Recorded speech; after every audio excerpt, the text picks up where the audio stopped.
तो सबरीमला वर्डिक्ट जो था, which is under review because it allowed women of menstruating age to enter the temple premises.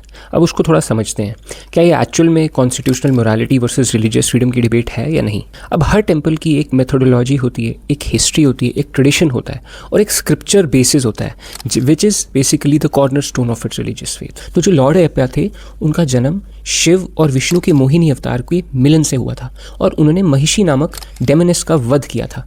महिषी को ये वरदान था कि सिर्फ शिव और विष्णु की संतान या उनके मिलन से निकली हुई आत्मा ही उसका वध कर सकती थी। इसका वर्णन पुराणों में स्कंद पुराण, शिव पुराण, भगवत पुराण यानी कि एग्जैक्टली सबरीमला स्थल पुराण तक में है। अब इसके बाद लॉर्ड अयप्पा ने खुद पुराणों में बताया कि वो नैस्तिक ब्रह्मचर्य का पालन करते हैं, एटर्नल ब्रह्मचर्य, और यही उनका एक तरीका है जिससे वो अपने श्रद्धालुओं से, डिवोटी से रिलेट करते हैं, उनके दुखों को सुनते हैं और उनका हरण करते हैं। महिषी जब अपने पापों से आज़ाद हो गई और मुक्त हो गई और जब वो एक देवी, एक गॉडेस के फॉर्म में अयप्पा से बोली कि मुझसे शादी कर लो, तो अयप्पा ने उन्हें तक मना कर दिया।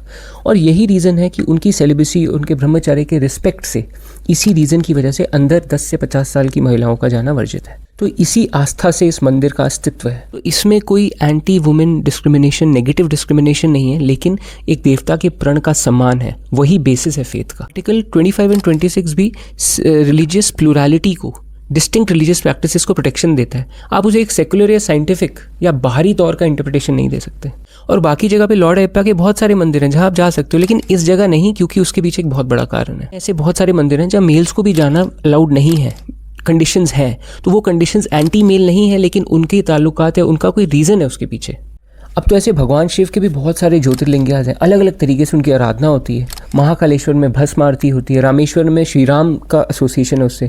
तो सबको एक जगह नहीं बांध के रख सकते, और इसको डिस्क्रिमिनेशन नहीं, एक डाइवर्सिटी ऑफ वर्शिप देखा जाना चाहिए। अब मस्जिदों और गुरुद्वारों में भी आप सर ढक के जाते हो, उनके कस्टम्स का पालन करते हो आउट ऑफ रिस्पेक्ट ना। अगर रिस्पेक्ट ही नहीं हो तो वहाँ जाने का मतलब ही नहीं बनता। और जैसे जस्टिस इंदु मल्होत्रा ने अपनी डिसेंडिंग ओपिनियन में कहा था कि जब तक कोई ग्रेव इनजस्टिस या सोशल इविल जैसे सती प्रथा एटसेट्रा ना हो, तब तक कोर्ट को इंटरफेयर नहीं करना चाहिए मैटर्स ऑफ फेथ में।